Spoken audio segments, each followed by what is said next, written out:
Yeah, you know, in times of crisis, there's only a few you can depend on. The real revolutionaries, the real rebels. So, you know what it be. Got funk all day. I come get the real G's. When the shit really hit the fan, you know? Live. Yeah, we live, y'all. Hey. That's what's up. Awesome. We are together today with Charles, Ray, and Bibi of Bantunauts. I'm excited. Yeah. My name, yes. What's up? My name is China, Empress Beatrice Nellen. I've been trying to get up with you all for a minute. We already did one party together, but I've been really excited about talking about what y'all are bringing to Little Rock as far as, you know, the radio station being a husband-wife duo, you know what I'm saying, Black love, and you know, just having the radio station. So I just want to go ahead and let you guys introduce yourself. Tell me a little bit about yourself, each of you, and then we'll move from there. Okay, well, I can begin. Well, you want to begin? Go ahead. Well, I'm Charles Ray. I'm a DJ of Bantunauts Raydio, and I've been DJing ever since I was 12 years old. And well, you know, people know me as DJ Prophet, and my journey, my first journey into DJing, when I turned 16, I started doing DJ and parties and things around the neighborhood for friends that I go to school with, friends around the neighborhood. And, so what I learned is from my parents on, to my older siblings and things like that. So we always a musical family. My mother always have parties at the house, and I just soak it all in. And then, as far as my older brother and sisters, they go to a place called Sydney Showboat, which is a skating rink, and used to where 12th Street is, on 12th Street, where the new police station is right now. Yes. So that's where, my older brothers and sisters, along with their friends and, peeps around the Oak Forest neighborhood, go to actually just have a good time skating and things. So skating was a thing back then. And so instead of them just staying at home and babysitting myself and my brother, my other brother, we was just too young to pretty much go out. They take us there, to actually hide us at the DJ booth. And so we'd be at the DJ booth hiding, and so, but we just look at the DJ.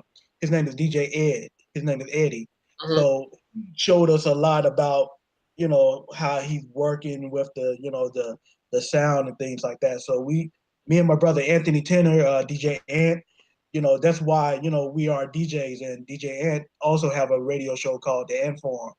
Okay. And so now at that point, we just learning about, because back then, like back in the early 80s, we was into Michael Jackson and Prince and stuff like that. And that's pretty much like the pre-era of hip hop reaching down to Little Rock, in a full force like it is right now. So the first introduction of hip hop, our older brother, used to come in and just give us, or he's listening to Run DMC, to Mantronics, to Spoonie G and all these other cats, based out of New York or California and things like that. So we always battle with that, try to fight with the Prince and Michael Jackson and the pop and soul era, that kind of like in a battle between this new thing called rap and things like that. So all of a sudden, we hear our neighborhood people that we grew up with start to acquire with the hip hop and things, and then that's when break dancing and popping and locking coming into our neighborhood. And after school, we have like b-boy battles, and there's one, it's like plenty particular cats that are good at breakdancing and things like that, and mostly come from Highland Court and people around the 12th Street area. And Okay. there's one in our neighborhood by the name of Greg Childress that Mhm. was like mainly the best in our neighborhood, and he always like doing battles. And then if it don't just uh, being finalized after school, then they take it to the skating rinks and things like that. So uh, I was very fascinated with that, and then I just made a decision about which element of hip hop that I decided to choose, Okay. and I decided to choose DJing because that's what available at our house. Mhm. Since my mother into music and she have like a stereo equipment, Mhm. so that's what I would more. I'm more connected with is the music and things. So I already tried the DJing. I mean the break dancing and all that. So I didn't know I sucked at it. that. So I decided, you know what I'm saying, I've sucked at rapping and things like that. So I decided DJing Okay. because of the the the music and the records that my mom have and um and so what led me into African music is that my mom had a Fela Kuti record. You know, that's Mm. she was playing that and uh, and I was like, "Who's this guy?" You know, yelling and it's African, but it's the music. It just really drives me and things like that. But I didn't make that connection because it's still kind of like a alien sound to me Right. Mhm. before what I'm saying, because we was all into James Brown. Right. Yeah. So you got to get into James Brown before we elevated into like African, more of Fela Kuti sound. Yes. So we was all into Michael Jackson, James Brown, Parliament, Funk, and Earth, Wind, and Fire, and things like that. And but what made me reconnect back into Fela Kuti is when I joined the Nubian Nation, and we go to Georgia at the land of Tamaray, and they play nothing but African music. Not only African music, soul music from rural areas to all that, but uh, Fela Kuti stick out the most because of the people that's in the Nubian Nation. Uh, there's a group based out of the Nubian Nation called the Science of Life, Mhm. and they did a show in somewhere in Switzerland, like a jazz festival, and they came out there to perform, and they came out in the intro with Fela Kuti, and I was Mhm. like, I heard this before, Mhm. and so I contacted one of the members of Science of Life. I said, "Who is that?" They said, "That's Fela Kuti." And so I did, went back and researching and investigating and things like that. I said, that's the record my mom was playing. So that's been like probably 15, 20 years before, or no, yeah, 20 years, probably, or 15 years prior to my reconnection to Fela Kuti sound and things. So from there on, I just started to go into African music as far as That's what's digging the crates and things like that. So that's my connection to African music. And Mhm. so from Fela Kuti, uh, I went into the drumming, the traditional drumming, uh, by the name of what's his name, uh, Olatunji, Olatunji, and things like that. So yeah. So I started with West African, and then I went to Central Africa, and then on to East Africa, and just getting with sounds and things. So with Central Africa, my wife helped me out on that, so she could tell you more about that. So that's what led me with the idea of my, connection with African music and things of that way. Yeah. That's what's up. That's what's up. Awesome. Awesome. So, BB, So, Bibi, please tell us please tell us about yourself about and yourself and get into how get you got into Afrobeats specifically. Okay. So yes, like Charles mentioned, I'm from Central Africa. My full name is Bibi Mwamba. I'm from Congo, more specifically the Democratic Republic of Congo. I came to Arkansas in 2006. I came here because I had a scholarship to attend Philander Smith College. And And I've been here since I met Charles after graduating from Philander. And one of the things, he knew a lot about the music from Congo, a lot about the history. And so, and he had told me that he used to have a radio show. Because before that, of course, I listened to music like everybody. I love music, dancing, but I've never been into DJing or into radio. I never even thought about having a radio show, but when Charles wanted to have a radio show and he told me the concept and came up with the name Bantunauts, we contacted KBF and they were interested. And one of the things we wanted to do with the radio show was to connect with the international students who are here in Arkansas, because a lot of people like me come to study to Arkansas, and I think if you're not into the university and colleges, you don't realize that. So a lot of Arkansans don't realize that there are people basically probably from all over the world coming to study here. So we wanted to do that connection with the radio show, interviewing students, playing music, using music to attract people, because then people ask and want to know, where's this music from? They want to know more and create those connections.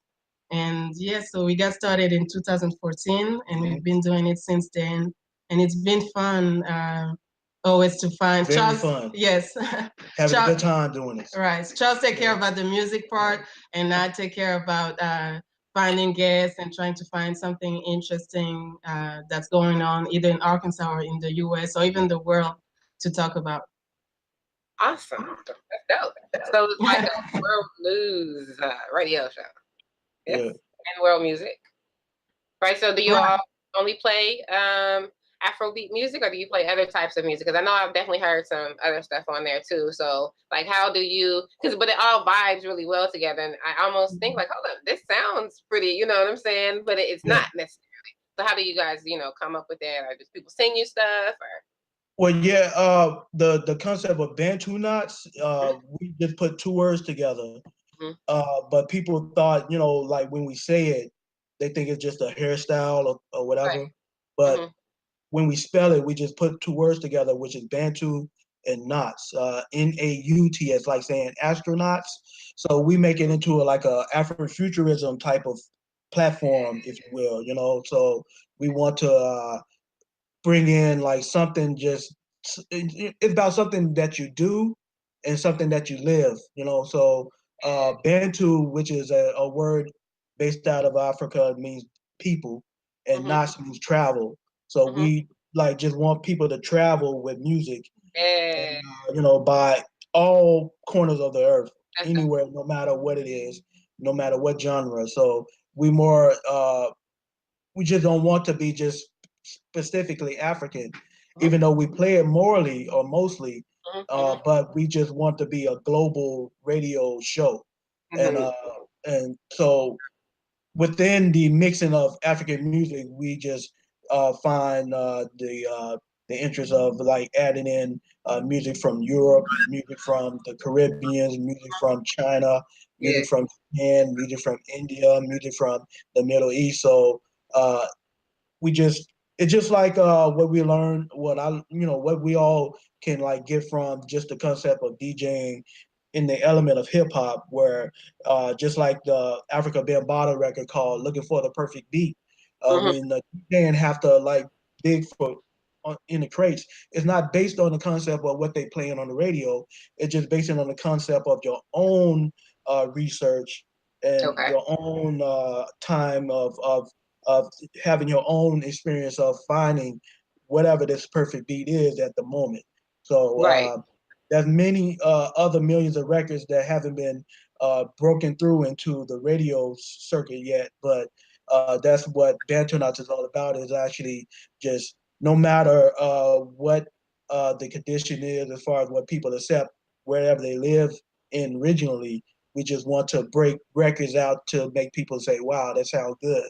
It's just like being being inside of the elevator, and the elevator music is just get you kind of like bobbing your head a bit, and you don't know where it's coming from, So that's the type of effect that we want on our listeners. Okay. Bibi, I know that you said that when you met Charles, he knew about the history of the Congo, but he also knew about the music of the Congo. I was wondering if both of you all could speak to some of the politics you can find in not only African music or Afrobeat music, but also in hip hop, because you can find in that and some of the similarities. So first, I guess speak to some of the politics you can find in the music. You know what I'm saying? And then maybe speak to some of the similarities between Afrobeat music, politics, and hip hop, and not only hip hop but American, forms, because jazz also has a rebellious nature to it in politics. So just that, I guess, streamline theme, you know what I'm saying, and how those things might bounce off each other. As far as the politics, when music from Congo is not very political. Okay. But then you have, because you mentioned Afrobeat, people like Fela Kuti is very well known because he was so involved in politics. Or Yuma Sekela from South Africa, who passed away recently, he also was very vocal about the apartheid system in South Africa. So there are some people like that, and they are very well known because they are very active. They are activists, and so that's one connection that I can see is with those main activist musicians. As far as Congolese music, I cannot think of anyone who's very political at the moment. Right now, Fally Ipupa is becoming political. Right, just recently, dealing with, if I'm not mistaken, how I think dealing with his connection with the government running for presidency or something. Yes, but it's not his choice. So it's not in the lyrics, but it's more the people who are against. It's complicated to explain in a few words, but basically, because some people see him as being a supporter of the current government, so some people are against him. And so when he goes to certain countries where there's a large community of Congolese people, like in France or Belgium, or recently in South Africa, they'll try to stop him from having his concerts. But it doesn't come from any lyrics he's written or anything that he has said. It's just more this perception of people towards him. So that's why I was saying, as far as I know, because sometimes people will sing songs in Congo, at least, to support a candidate or to support a president, because then they get some financial support and things like that. So that's what we see as far as being political. But as far as denouncing something in the lyrics, not too many people. Even when you look at the current Afrobeats, so people like Davido, Wizkid, and the younger people, they talk more about dancing, beautiful women, and things like that. So I think activism in music is something that's very difficult, and I think a lot of artists don't do it because it makes their life also more difficult, I do understand. Well, I guess I was going to ask, but what about through action? Because I get when you said that, immediately, for whatever reason, Harry Belafonte pops into mind. You know what I'm saying? Because as a even though he's not current in music, but his story, you know what I'm saying, as a private activist, you know what I'm saying? He was like one of the most popular singers, never ever spoke out loud, never, you know what I'm saying, never was at, he was seen in pictures, but he was never the speaker or the one in front. His music was not necessarily, but his money funded it. You see what I'm saying? And so there are also a lot of, when I speak to politics and hip hop, you know what I'm saying, people will talk bad about, these rappers and entertainers and even athletes, you know what I'm saying? But these are the ones who are give back to the community. And so you'll know it might not be in their lyric, you know what I'm saying? But people say speak louder than words, right?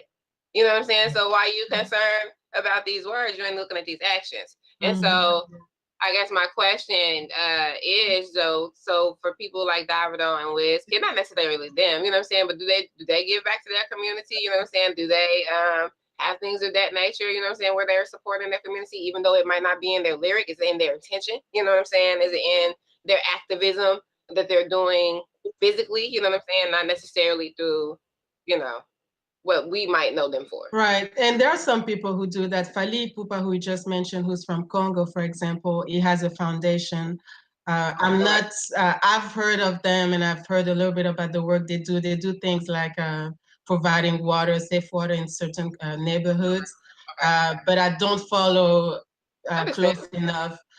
In West Africa, also you have some singers from Senegal, and I'm pretty sure everybody, if you look into what they do privately, you'll find something that has to do with politics. But that's not something I have information on. For sure. Mm-hmm. Okay. Okay. Next question.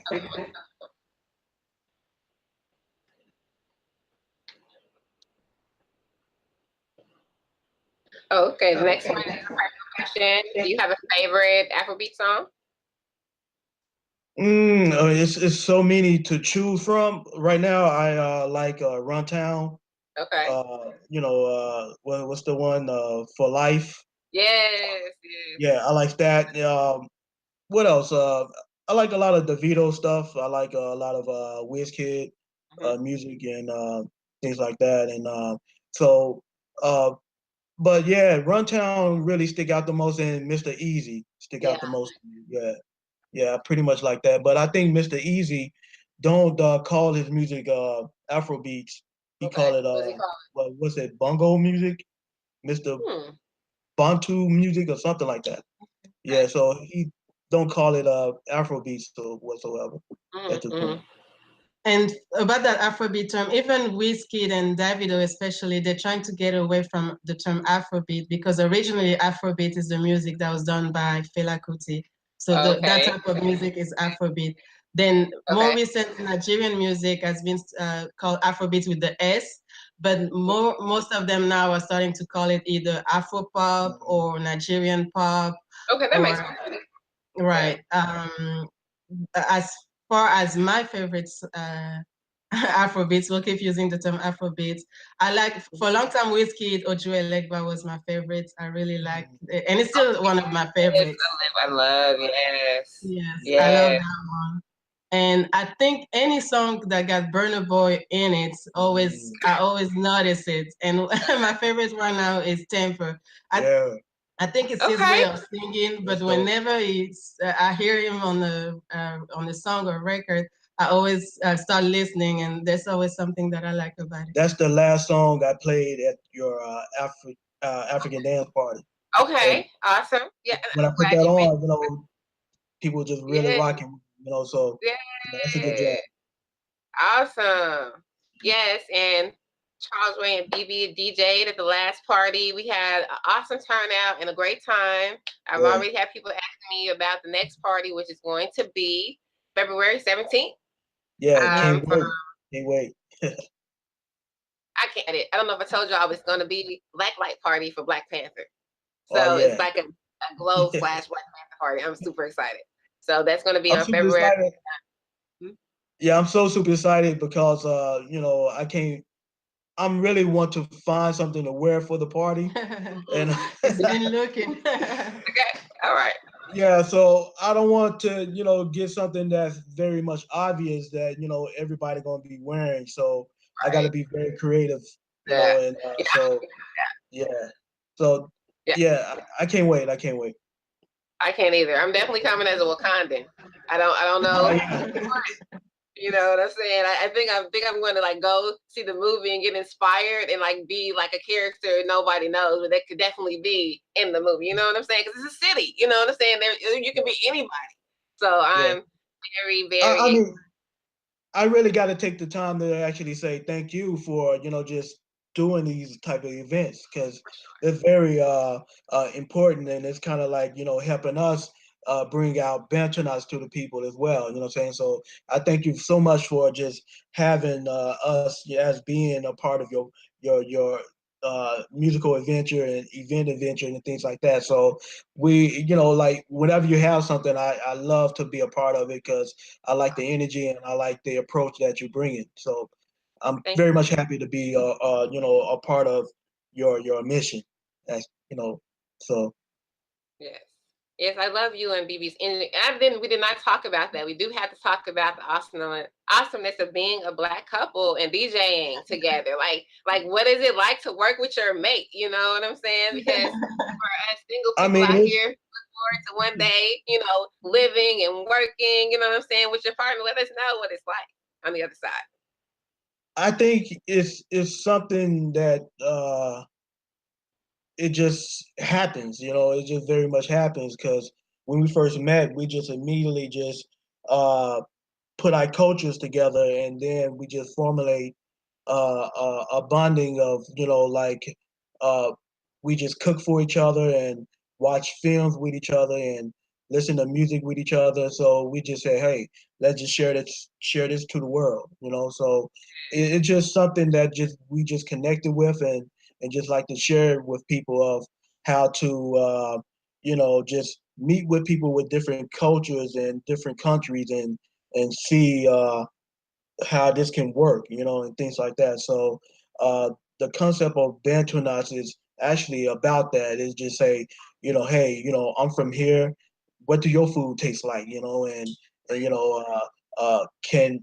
can we have dinner and have conversation about where I'm from and where you from, and see if like things can actually just come into a very much a constructive type of format, So, yeah, it's very much a lot of uh, things that we did, saying to actually just come up with a lot of things that we are doing now, So, but as far as the marriage standpoint, is that we just fell in love, So, bottom line, I mean, I just just love spending time with her, just love spending time with her, and can't, it's like we just inseparable. So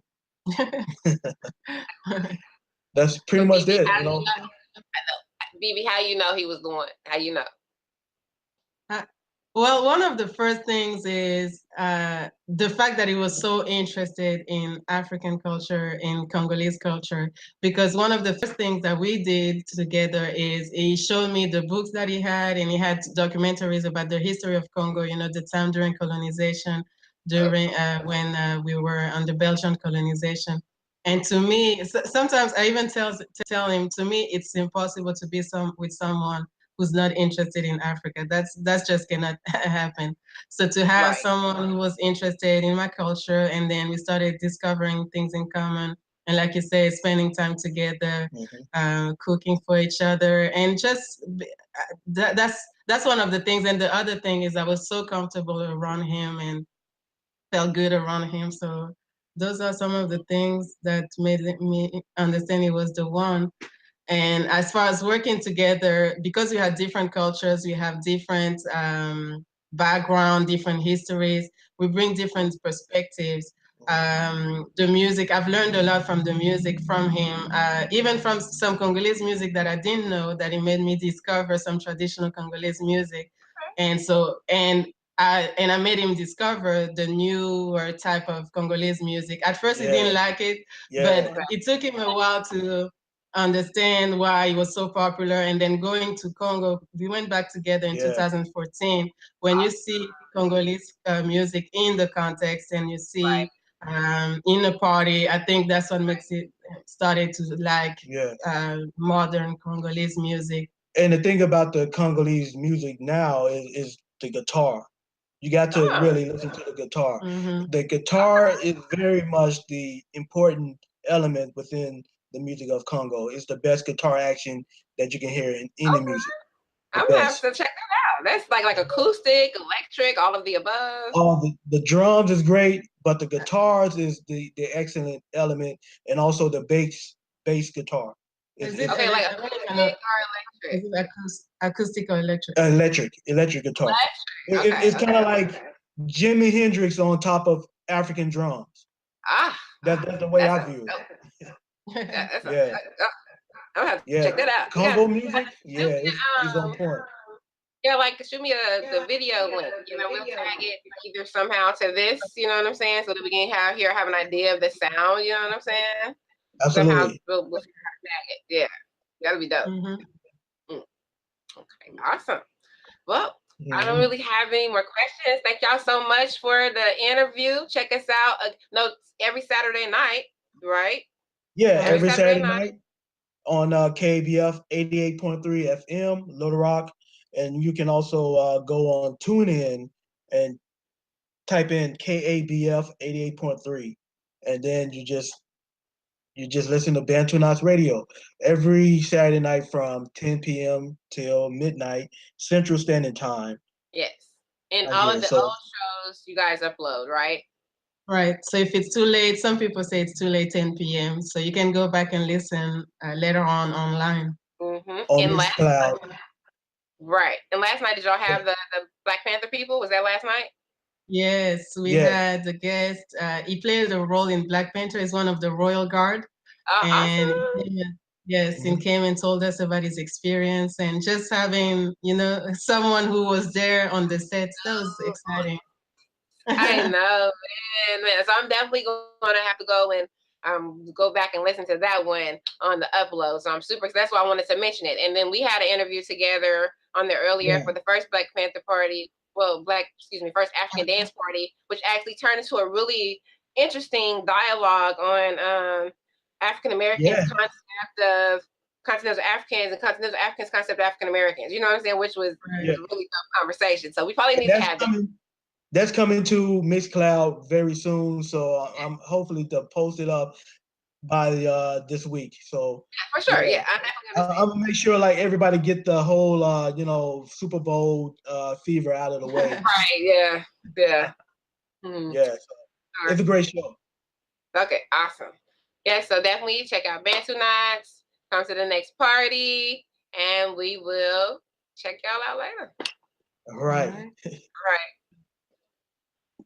Crazy, y'all know Bolly in the house. All the bodies hit the floor and everybody be like, ow. Swift punch, uppercut, right to the gut. Let me kiss it to make you better, boo. I love you too much. Somebody pour me a drink. I sit back and I think on my community tour, how many souls did I reach? Underpaid, but when I teach, I'm sharp enough to make knives bleed. Them hands go up like a Nazi.